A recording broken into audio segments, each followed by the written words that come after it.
Good morning all of you. आज मैं संस्कृत का सप्तदशा पाठा चाणक्य नीति 17 पाठ चाणक्य की नीति पढ़ाऊंगी। पाठ परिचय। पहले संस्कृत साहित्ये नैतिकोपदेशानां दीर्घ परंपरा विद्यते। संस्कृत साहित्य में नैतिक उपदेशों की बड़ी लंबी परंपरा रही है। दीर्घ माने लंबी। नीत वचनानि व्यवहार ज्ञान महाक्षेत्रे महार्घरत्नानि सन्ति। नीति के वचन व्यवहार ज्ञान के समुद्र में बहुमूल्य रत्न हैं। अस्माकं जीवनस्य मूल्यांकनं नैतिक मूल्यनेव भवति। हमारे जीवन का मूल्यांकन नैतिक मूल्यों से किया जाता है या होता है। चाणक्यपुत्र चाणक्य महान नीतिज्ञ आसीत्। चाणक्य पुत्र चाणक्य महान नीतिज्ञ थे। कौटिल्य महामात्य विष्णुगुप्त इति नाम्ना च प्रसिद्धा। कौटिल्य महामंत्री विष्णुगुप्त के नाम से वह प्रसिद्ध थे। पाठे अस्मिन् तस्य चाणक्य नीति रीतिर्ग्रंथता श्लोका उद्धृता। इस पाठ में उनके चाणक्य नीति ग्रंथ से श्लोक लिए गए हैं। तो सबसे पहला श्लोक मैं पढ़ती हूँ। सत्येन धारिते पृथ्वी सत्येन तपते रवि सत्येन वाति वायुश्च सर्व सत्ये प्रतिष्ठितम। तो धारिते, पहले कठिन शब्दों के अर्थ आप लोगों को बताऊंगी। धारिते, धारिते का अर्थ होता है धारण की जाती है। रवि का अर्थ होता है सूर्य। तपते का उष्णता या गर्मी। बाती माने बहता है। सर्वचा यानी और सभी। प्रतिष्ठितम माने स्थित। तो इसके पहले मैं श्लोक के अर्थ बताती हूँ। सत्येन धारती पृथ्वी सत्येन तपते रवि। पृथ्वी सत्य से धारण की जाती है। सत्येन रपते तपी सत्येन तपते रवि। सूर्य सत्य से उष्णता या गर्मी प्रदान करता है। सत्येन वाति वायुष्य सर्वे सत्य प्रतिष्ठितम। वायु सत्य से बहती है और सभी सत्य में स्थित है। सेकेंड, मनसा चिंतितम कार्यवाचा नीव प्रकाशेत मंत्रेण रक्षेत गूढ़म कार्ये चायपि नियोजयेत। कठिन शब्दों के अर्थ। वाचा, वाचा का अर्थ होता है वाणी के द्वारा। प्रकाशित, प्रकाशित का अर्थ होता है प्रकट करना चाहिए। गूढ़म, गूढ़म का अर्थ होता है गोपनीय। मंत्रेण, मंत्रेण का अर्थ होता है विचार पूर्वक। रक्षित का अर्थ होता है रक्षा करनी चाहिए। नियोजित का लगाना चाहिए। तो इसका अर्थ मनसा चिंततम कार्यवाचा नीव प्रकाशयेत। मन के द्वारा सोचा हुआ कार्य वाणी के द्वारा प्रकट नहीं करना चाहिए। नीव प्रकाशित मंत्रेण रक्षित गूढ़ कार्य चायपि नियोजित।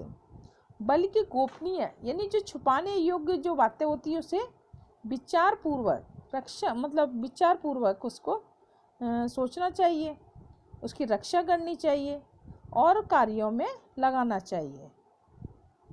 एक बार मैं फिर से बता देती हूँ इसका। मनसा चिंतितम कार्यवाचा नीव प्रकाशित। मन के द्वारा सोचा हुआ कार्य वाणी के द्वारा, वाचा यानी वाणी, वाणी के द्वारा प्रकट नहीं करना चाहिए। अगर हम मन में कोई कार्य के लिए सोच रहे हैं तो उसे हमें वाणी यानी मुंह से नहीं वो किसी को बताना चाहिए, बल्कि गोपनीय यानी छुपाने योग्य बातों को विचार पूर्वक रक्षा करनी चाहिए। और उसका जो हमने विचार जो मन में हमारे चल रहा है, जिस कार्य की योजना हमने बनाई है उस कार्य में पूरा लगाना चाहिए। सेकेंड लाइन का मंत्रेण रक्षेत गूढ़म कार्ये चापि नियोजित। आशय यह है या अभिप्राय अर्थ कह सकते हैं, अर्थ इसका यह है कि किसी कार्य सिद्धि के लिए जो योजना है तो उसके क्रियान्वयन और जो फलीभूत होने से उसे गुप्त रखना चाहिए। ऐसा न करने से अवस्था में योजना विफल हो सकती है। तो सरल शब्दों में और दूसरे शब्दों में कह सकती हूँ, तो इसका अर्थ है, आशा यह है कि कार्य सिद्धि यानी कार्य पूर्ण होने की योजना जो हमने बनाई है कार्य करने की, उसे जब तक वो मतलब पूरा ना हो जाए, फलीभूत यानी पूरा काम हमारा नहीं हो जाए, जब तक हमें उसे गुप्त रखना चाहिए, छिपा के रखना चाहिए। ऐसा करने की अवस्था में हमारी योजना है, अगर हम किसी को बता देंगे, गुप्त नहीं रखेंगे, तो विफल हो सकती है, काम हमारा अधूरा रह सकता है। इसलिए हमें उससे गुप्त रखना चाहिए, जो मन में विचार किया है उसको कार्य को पूरा करना चाहिए। चलिए नेक्स्ट, पुत्राश्च विविधे शीले निर्योज्या सतत बुद्धि नीतिज्ञा शील संपन्ना भवन्ति कुल पूजिता। तो कठिन शब्दों के पहले अर्थ, बुद्धि माने विद्वानों के द्वारा, शीलय माने सदाचरणों के द्वारा, नियोज्य माने लगाना चाहिए, शील संपन्ना यानी सदाचरणों से संपन्न, नीतिज्ञ का अर्थ होता है नीति शास्त्र को जानने वाले, कुल पूजिता कुल में सम्मानित, भवंती माने होते हैं। अब इसका अर्थ, पुत्राश्च विविधे शीले नियोजिता सतत बुद्धि, विद्वानों के द्वारा, जो विद्वानों के द्वारा अपने पुत्र विभिन्न सदाचरणों के द्वारा सदा लगाने चाहिए।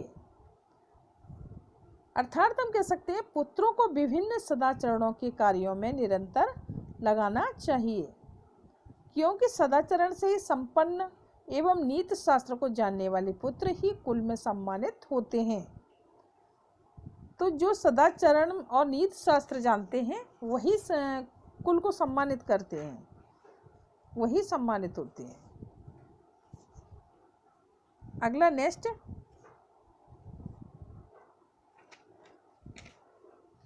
को ही भारत समर्थानाम किम दूर व्यवसायनाम को विदेशा संविधानम का परा प्रियवादिनाम।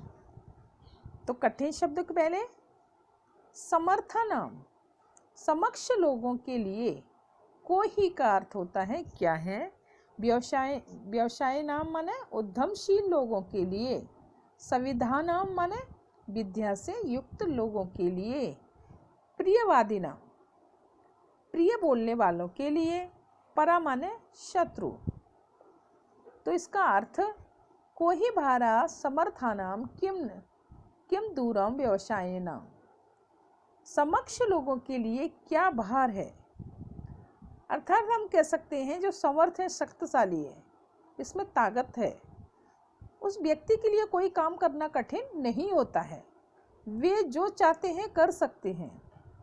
उद्यमशील लोगों के लिए क्या दूर है, अर्थात कह सकते हैं व्यापारी के लिए कोई भी दूरी कार्य में बाधक नहीं बनती है, बड़े उत्साह के साथ वह दूरी तय कर लेते हैं। सेकंड लाइन, को विदेशा संविधानाम का परा प्रियवादिना, विद्या से युक्त लोगों के लिए क्या विदेश है, अर्थात विद्वान जो व्यक्ति होता है, कोई देश उसके लिए पराया नहीं होता है, उसके पास बेशक धन न हो लेकिन उसके पास विद्या है, तो विद्या से वो कोई भी कार्य कर सकता है, ज्ञानी है, उसमें ज्ञान है, तो उसके द्वारा वो कोई भी कार्य करके पैसा कमा सकता है। यानी प्रियवादिना, प्रिय बोलने वालों के लिए क्या पराया है, जो हमेशा प्यार से मधुर वाणी में बोलते हैं उसके लिए कोई पराया नहीं होता है, वो सभी को अपना बना लेता है। तो क्या अर्थात हम कह सकते हैं मधुर वचन बोलने वाले व्यक्ति का कोई शत्रु नहीं होता है, वह मधुर वाणी से सभी को अपना मित्र बना लेता है। चलिए नेक्स्ट, दरिद्रता धीरतया विराजते, कुवस्त्रता शुभ्रतया विराजते, कदन्यता चौणत्या विराजते, कुरूपताशीलतया विराजते। कठिन शब्दों के अर्थ इसके पहले, दरिद्रता, दरिद्रता का अर्थ होता है गरीबी, धीरता का धैर्य धारण करने से, विराजते का अर्थ होता है सुशोभित होता है या होती है, कुवस्त्रता का अर्थ होता है गंदे वस्त्र, शुभ्रता का स्वच्छता से, कदन्नता निम्न कोटि का, उष्णता यानी गर्म करने से, कुरूपता का अर्थ होता है असुंदरता, शीलता का अर्थ है शालीनता से। अब इसका अर्थ, दरिद्रता धीरता विराजते, गरीबी धैर्य धारण करने से सुशोभित होती है। अगर गरीब इंसान है और धैर्य है उसके अंदर तो वह सुशोभित होता है। कुवस्त्रता शुभ्रतया विराजते, खराब वस्त्र स्वच्छता से सुशोभित होते हैं। अगर कैसा भी कपड़ा है अगर स्वच्छ है साफ है तो सुशोभित होता है, सुंदर दिखाई देता है।